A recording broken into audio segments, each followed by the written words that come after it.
Hi everybody, welcome back, and this is my video blog when I show you my road to fluency and proficiency in English. And today is episode 2, but before we start I just want to show you my new t-shirt. Look at this. Che Guevara. Simbolo della rebelda. Grammar. I just have some topics on A1 and A2 grammar left in my curriculum plan, so in this week I just want to learn them all, and after that I just can finish like all A1 and A2 grammar. Second, I just want to learn 25 new words, just because these topics are like easier than previous two, like big topics with like modal verbs and with gerund versus plus to plus infinitive.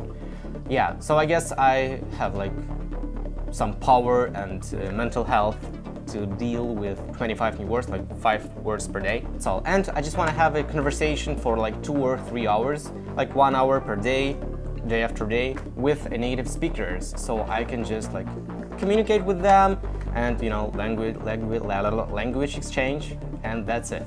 So first thing first, grammar. Let's go.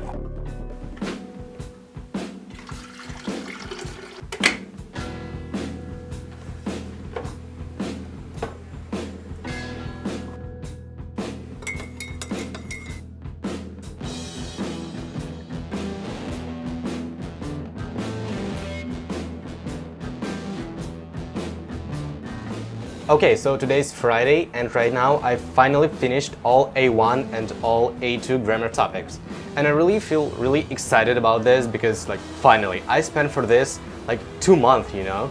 And I guess, actually today I've just spent like 3 hours and I've completed like 2 grammar topics in 1 day, and this is actually like really cool result.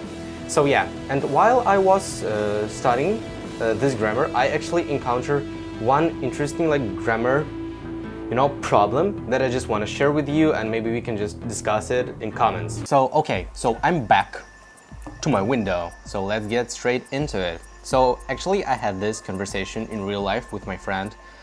We are actually close friends, so sometimes we're just talking shit, you know, and so on. So look, so my sentence is first, like, get a job. Are you mad or what? I just want to act like your mom.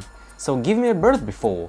Actually, I think that this sentence is a mistake, but it doesn't matter right now in this particular case.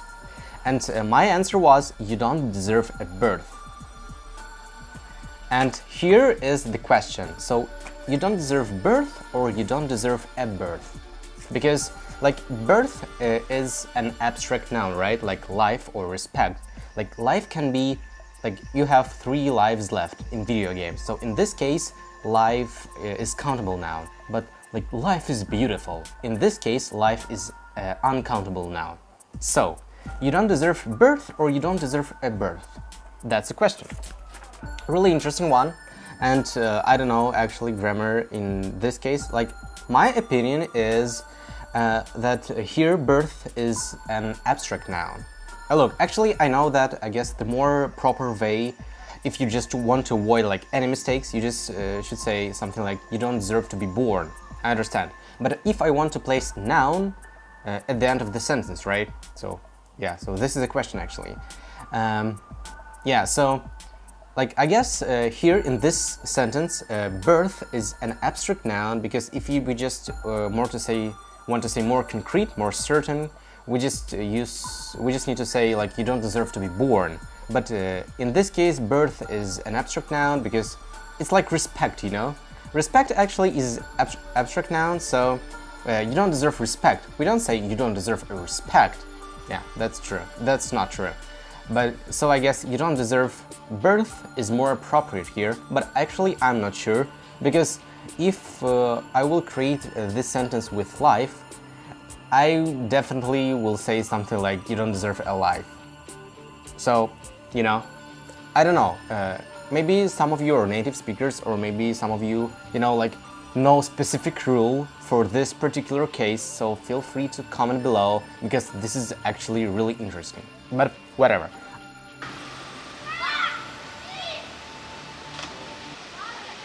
Did you see that? Actually, these guys are just right now swimming in the fountain while it's raining, you know? Actually, this is not a pool, this is a lake, because look at this. Look at this. This is actually a lake. Yeah, so they just swimming in the fountain because no one here and like, you know, they just don't give a fuck. Yeah, that's my city. This is my kids in my city, you know. Yeah, maybe I should consider to join them because it looks really funny. I don't know. Maybe I might in the future, but right now I have really cool information for you. So let's just go just a little bit in the park and I can share you some really interesting stuff. Let's go. Okay, so right now is Saturday and this is actually the last day of this video blog. So I just decided to take a short break while it is raining, so there is just not a lot of people outside. So it's like pretty quiet. So I just decided to go outside and film for you a short like video advice series, you know. So yeah, so in this particular case, I just want to give you advice how you can expand your vocabulary in really fun way.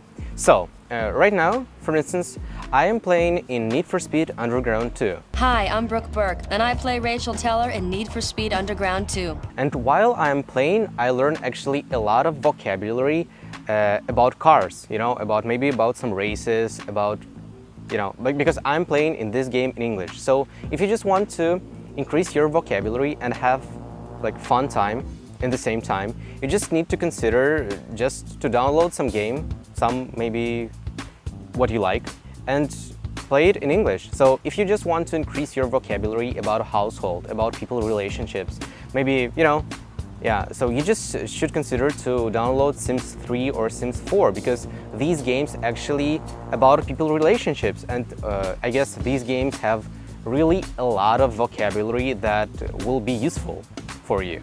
So yeah, so that's it. But make sure that you're not actually like really lazy guy and you just study a bit when while you're playing. I mean, just if you don't know some words, make sure you just remember it. Maybe just write it down and make sure you just understand it completely. So like, you know, don't be lazy enough. This is like actually studying, but studying in fun ways. So in this week, I learned 25, or I don't know actually exactly amount of these words, but you can see them on screen. And I learned them only through video games. So there are some words about cars and there are some like, you know, more advanced vocabulary, but that's it. I just like waste like 1 hour per day for playing video games, and this is my results. So this is my last part of this video blog. And in this part, I just want to make a short statement if you're just interested in my future plans in my road to fluency. So first plan for the next week, I just want to repeat all A1 and A2 grammar topics. Why? I guess this is actually really important to reminding and repeating some stuff, especially in languages, just because you know, B1 and B2 grammar is more complicated than elementary stuff.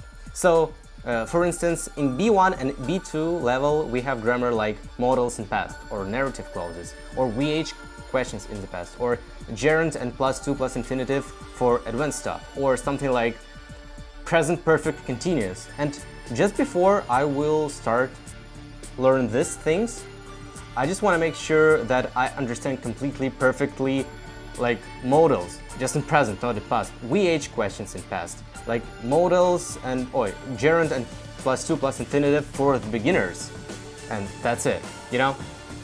So this is actually first part. I don't know actually how much time will I need to overcome all of these grammar topics. So I guess maybe 1 week, maybe 2, I don't know.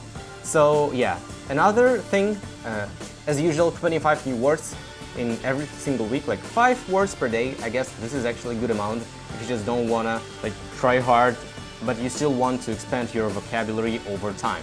So yeah, so 25 new words. And like a little challenge for me, I just want to watch some movies in English, and every single movie should be like more than 2 hours in length. So in 5 days, I just will like have practice for like 10 hours of listening comprehension.